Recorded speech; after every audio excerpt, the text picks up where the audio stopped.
Hey everyone, MTashed here, and today I want to give you some of my biggest tips for the first Descendant before you play. Let's get started.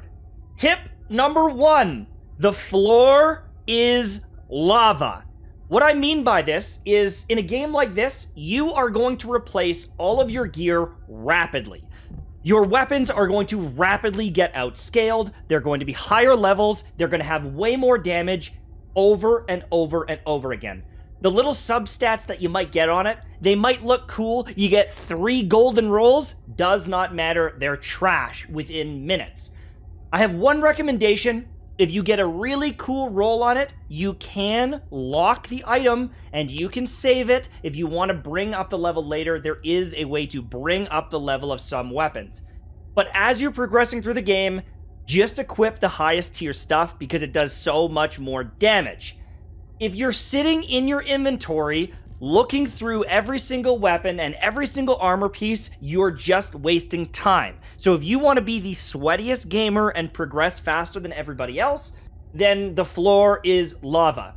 Do not be standing here burning your feet when you could be farming and fighting enemies. Do not be standing in town looking at Bunny's juicy butt when you could be getting experience, because every enemy killed, every mission done is mastery rank, which unlocks other stuff and endgame systems. So if you want to be that person that is in the endgame, do not be sitting around with all this trash gear that you're going to replace in 20 minutes. That being said, there are some good rolls that you might get on a piece of gear that you want to hold on to. So what do you do with those pieces? You can lock them, you can save them, but everything else is trash. Tip number 2 is going to be, you want to set a filter for your junk. All you do is you choose what rank and rarity of items you want to trash, and anything below that level, you can add them or you can exclude them, yada yada yada. You can do this for your reactors as well as your external components. So what you can do is just click it up there to level 20 or 21, whatever you're at, and just keep it within your level range. And once you do that, you can just mass delete everything in your inventory.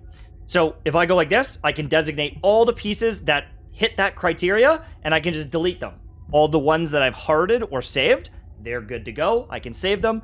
But for the most part, you need to clear out this inventory pretty darn frequently, and I'd recommend that you do that. You can sell them, or you can junk them. I am personally junking them because I'm going to need a bunch of these crafting materials for later. That's what I'm doing. These materials allow you to bring weapons up to the next level. Like, you could take a level 8 weapon and make it level 20. So I'm just getting rid of all my trash so I can do that with a really well-rolled weapon down the road. Okay? For tip number 3, your reactor boosts up your skill damage. And there are different conditions you can fill to get a bonus modifier and boost that even further. In the case of this weapon, if I was using an assault rifle, I would get 40% more skill power, which is amazing. But again, these are going to get outscaled so fast, so rapidly, that just equipping a higher level one is going to be a lot better. The difference is probably 20% per level in the early game, or at least 10 to 15%. If you can get an on-level piece and get that modifier, you can see right here, I'm getting 1,000 skill power. So let's just say I do 1,000 damage every time I use an ability. If I was to equip this other one that doesn't have that modifier, I'm only doing 700 damage per ability, right? If you're going down to this one here, 600, it rapidly tanks. And so you want to just equip the best one, and if you can hit those optimizations and those bonuses, it's great. But using something that's 2 or 3 levels lower and having all these bonuses, it's still going to be worse. So just equip the best ones. Don't stress about it. There's also some passives down below on some of the purple gear, and those can actually be pretty powerful. But for the most part, trash all your old stuff. But there is something that I want to talk about with these pieces because it's actually a little bit different in this case. Okay, now for the external components, it's very different. The level of the components isn't quite as valuable as the passives, as well as the rank or rarity of it. If you look at this piece here, this is a defense sensor with a defense main stat. This gives me 73 defense. However, even though it's level 19, this level 12 ultimate one is giving me more base defense. So if I wanted to stay alive longer, this is the better option. But the most important thing on these external components are some of the substats. The reason why I say that is the incremental increases to your HP, your shields, your defenses are quite small. In the case of my character, I've got like 300 shields and 300 HP. So getting 22 more HP is only like a couple percentage points more survivability. If I'm going from a level 14 to a level 18 piece and I'm getting 3 more HP, it really doesn't matter that much. But the substats that they provide are exceptionally important. Because even though it says a 0.033%, like that sounds so tiny. It almost seems like it's bugged. That's actually much larger than you think because it is a multiplier on a 1.0 ratio. What this means is getting a module drop rate increase modifier of this means I'm getting a 3.3% increase. 1 times that number, 1.03 or 3%. The same thing goes with everything. So if you look at this, I'm getting a 3% faster firearm proficiency by equipping this. Means I'm going to get my mastery level up faster. This one down here, or over here, character experience modifier, 4.4% experience faster. I'm going to level up my character quicker by equipping this thing, and I might miss out on a few defense. That is very valuable to me because the faster I level up, the faster I get better gear, higher tier gear, right? It's something you want. So what you're going to want to do is you're going to want to look for the best substats that are going to help you progress. Item drop rate, character experience, weapon proficiency, things like that to help you progress, or big chunky substats that will help keep you alive. Look for anything that's a golden resistance or a purple resistance to help keep you alive. But if you look at the different substats and all these different things, for the most part, you also want to kind of focus in on a main stat. So if you look at this piece, this is a defense piece. I would probably want to stack defenses because it gives me damage mitigation. Or if I'm going to be doing something like max HP, I would want to look for all 4 pieces. This one, this one, this one. All of these would have the same main stat so that my red HP bar is as big as possible and I can keep that up by picking up health packs. Or I could do a max shield build, right? This one here, this one right here, this gives me max shield. So if I was to stack a bunch of these, then that white HP bar will be larger. And there's a whole bunch of different bonuses you can get from, if your shields are broken, if you have full HP. Like, there's going to be other substats that will be impacted, and you're going to want to build into that long term. But in the early game, just get good passives. That's the best thing you can do.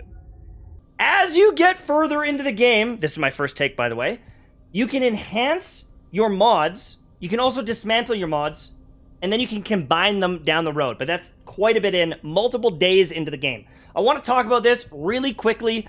First try. You are going to have a mod capacity on your character. As you level, as you raise your mastery, this will go up. You can slot in multiple different mods, but you can also use leveled mods that will have better stats, but it will also increase the cost. Now, the cost to level them is also going to go up. You can see from level 3 to level 4 is going to be 2,000 of this currency, and I've only got 7,200. But if I was to level up a fresh mod, it's only 300. Okay? Now, I would recommend you level up some of the key things for your Descendants, because all Descendants that you use can use this. And you're never going to out-level your Descendant. Your character is your character. They're going to level up. They're going to get stronger. You're not going to replace them like you do with a weapon. But with weapons, even though I can boost up the firearm damage for white ammo guns, or I could boost up the attack of these green ammo guns, if for whatever reason I'm getting bad luck and all the green drops I'm getting or the white drops I'm getting are bad, then you can't really benefit from these mods in the early game. I would recommend in the very early game, in the first few weeks of playing, focusing most of your currency on becoming stronger on your Descendant. Tankier so you don't die during missions, skill durations, skill effect range. Just do better with your character. Get more mana, whatever it might be. I would invest my points here. And then, once I'm further in and I've got weapons that I want to hyper invest in or really put some love and care in, then I would work on some of these other mods. But in the early game, that's not what I'm going to be doing. If I find a couple good weapons, the nice thing is any weapon can benefit from this that is a green weapon. And there are enough drops that I'll probably find a good green weapon here and there. So it's not the end of the world. And it's relatively cheap to get these upgrades. But still, I would be putting points into most of my defensive options first. 300, it's only 300 cost. I'd be doing some of these ones, right? 300 cost, no problem. The next one is going to 600. The next one is going to go up to 1100. And the cost, as you can see, the cost is going up. But I know that now my skills are just stronger. And I'm very happy with this decision because I know everyone's going to benefit long term. I can't say the same thing about weapons.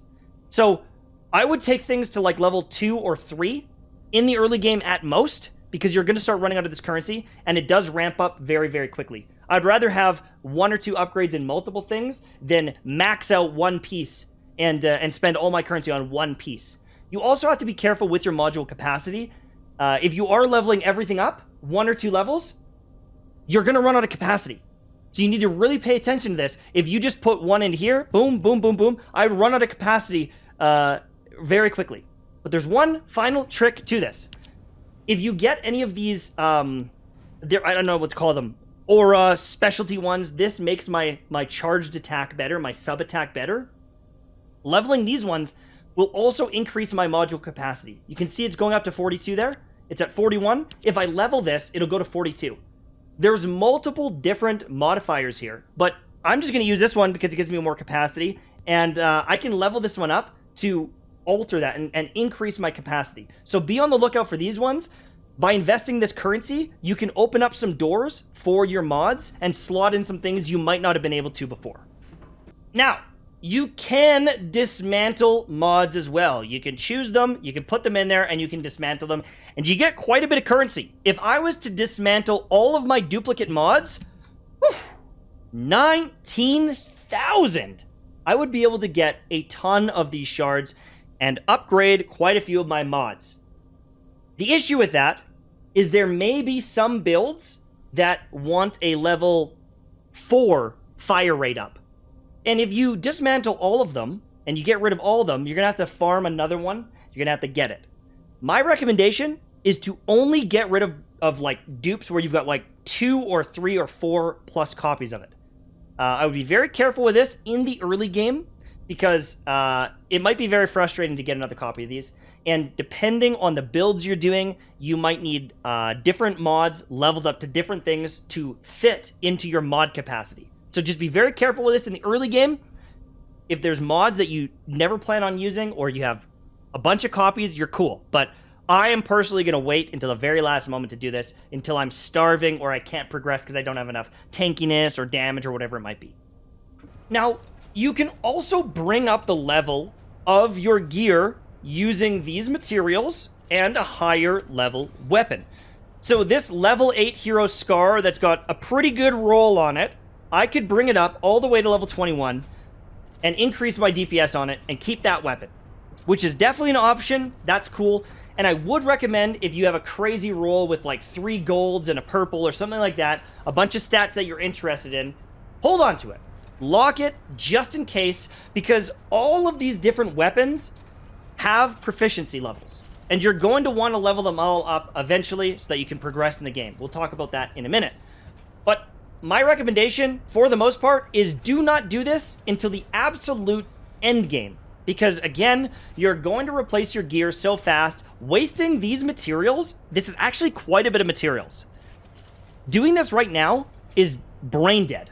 because you're just going to get a level 22 gun in an hour and a level 25 gun an hour later. So don't do this in the early game, but definitely keep your eyes peeled for a role that might be appealing long term, because these guns are endgame guns. You can make them endgame guns.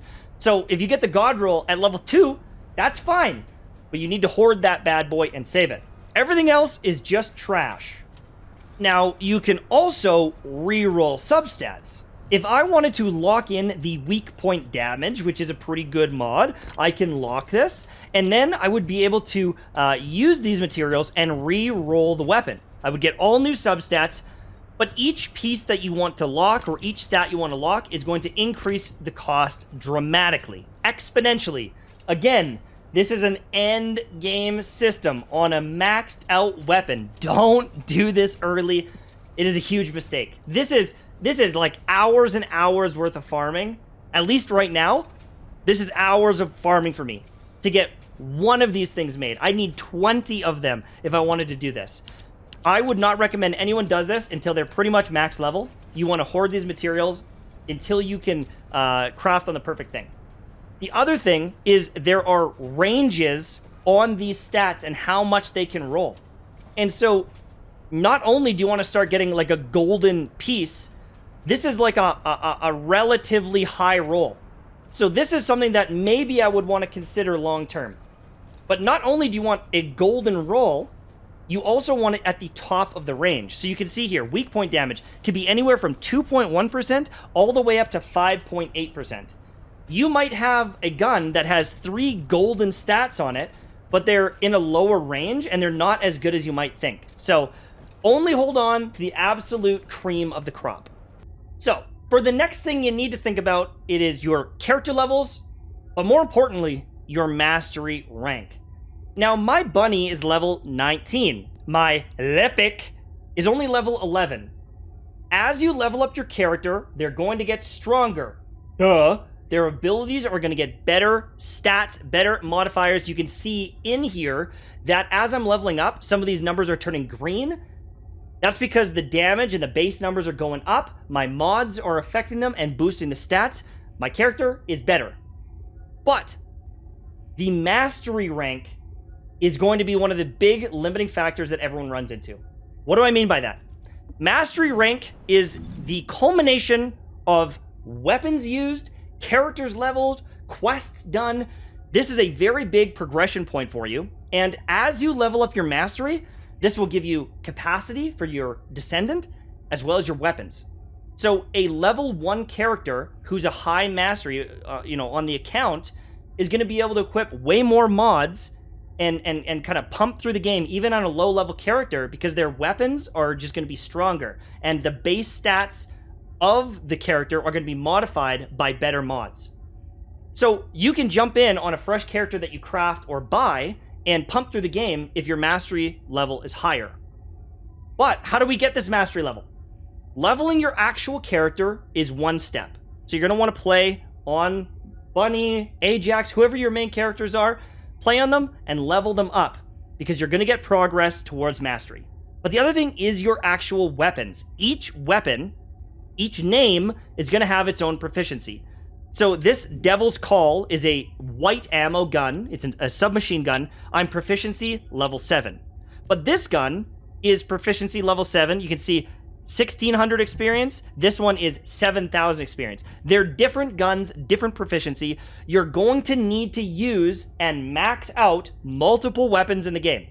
So even if the weapon sucks, even if you don't like the feel of it, you need to just play with it. Getting kills with other weapons will help level it, doing missions, all these different things. But the more you use the gun, the faster it's going to get proficiency. And so there is going to be situations where you're really high level, you're doing the best content, and you're not high enough mastery to unlock certain features. If you don't use these guns and max them out, you're not going to have enough mastery rank long term. And so my recommendation is, in the early game, swap out your weapons. All right? Get the highest damage stuff that you can. But you are going to want to look at these numbers, these proficiency levels, and you might want to get married to a gun for a while to get those numbers up. Once you're getting things to level 5, level 6, level 7, it's definitely going to start slowing down. But if you get a new weapon, I would definitely grind on it for a little bit, use it for a little while until at least proficiency level 4 or 5, just so you can get those experience, those ranks, and not get stuck. But long term, you're going to want to put away your god-rolled gun and just equip a piece of trash. You're going to need to equip a blue weapon, a blue random shotgun, and just use it and get that proficiency up and get it out of the way. If not, you will fall behind other players, and getting into the end game, you're going to run into trouble. The same thing goes with the different Descendants. If Bunny is your favorite character and you grind the whole story and you max level, that's awesome. But you need to switch and start crafting some of the other units and use them, even if you don't like them, or else you're not going to be able to progress. I recommend you play the game and have fun, but there's going to be situations where you use weapons and characters that you don't like. Another way to progress with your mastery is doing some of the quests or activities that are around the map.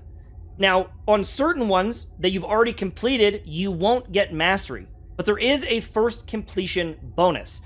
So a quick example is doing this mission gives me void fragments. I've already done it. I won't get any mastery, but I will get these potential drops that are on here. I have a chance of getting any of these drops.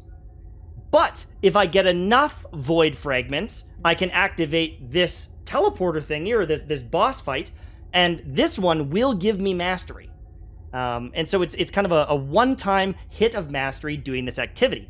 The same thing is up here. There's another one available that I haven't done. You need a particular element to do this, and I don't have a chill element character yet. And so this is mastery that might be on the table for you that you haven't done.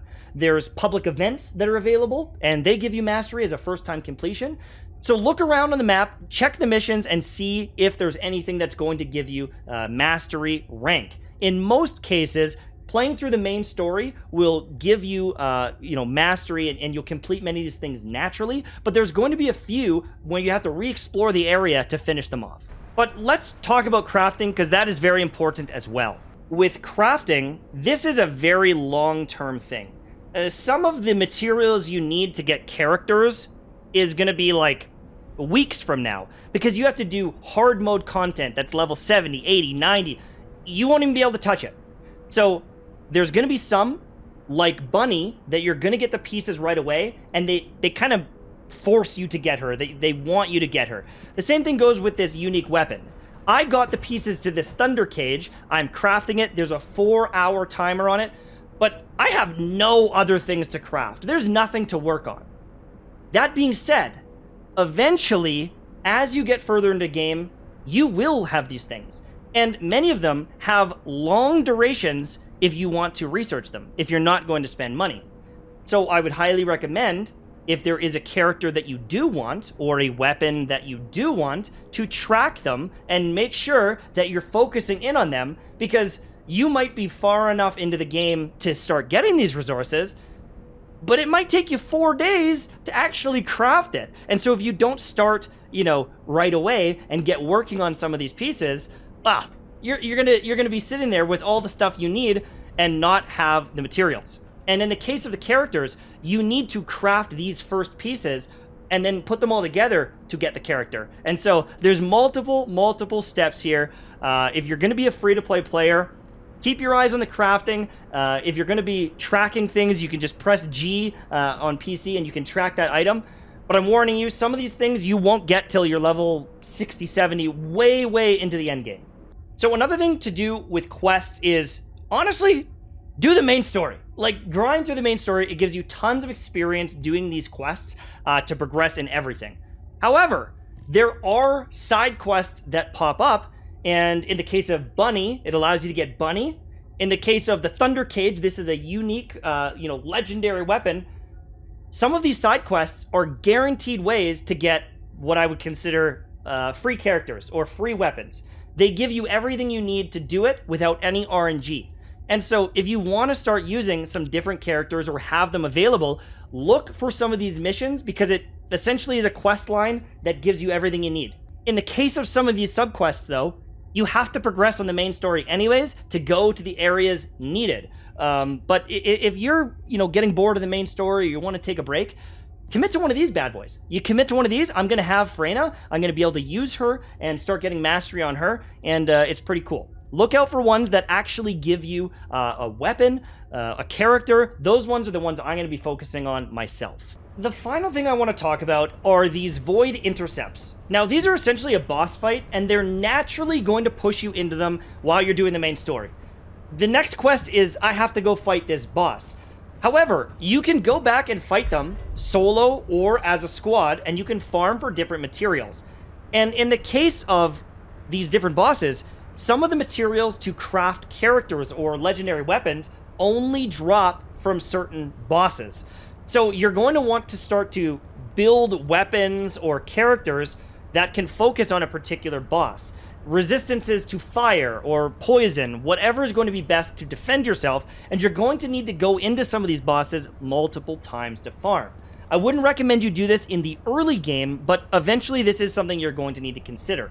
There's hard modes as well, which amp up everything from the rewards to the difficulty, but these are kind of like strikes or missions that are replayable, things that you can farm, and they're a lot more difficult than some of the basic content because the enemies can like one-shot you. It's a boss fight, but these are things that you're going to need to grind. And there's also a percentage chance of getting the pieces from them. So not only do you need it to drop at the end, you can choose it, but then you need to open it up and hope to get the piece. So this is a long haul grind. Getting new characters, getting new weapons, it is not going to be instant. It's going to, potentially days in some cases just to get the pieces you need.